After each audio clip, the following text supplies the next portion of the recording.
Assalamualaikum warahmatullahi wabarakatuh. Percaya ataupun tidak, ada sekumpulan manusia yang jiwanya tidak tenteram kalau dia tidak pergi live di TikTok, di Facebook, di Instagram, di Twitch, di YouTube. Mesti buat live. Sebelum dia tidur, tak ada penonton pun dia tetap nak bercakap. Yang peliknya, bukan yang muda je, yang tua pun boleh tahan juga. Kerana apa? Dah rasa kekosongan jiwa kalau tidak mendapatkan perhatian di social media ini.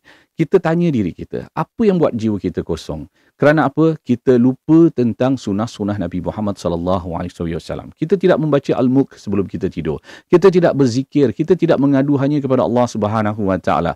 Ketagihan mencari perhatian ini terjadi kerana apa? Dah pernah dapat perhatian dan kita seronok rasa bila dipuji, bila orang pujuk kita dan sebagainya.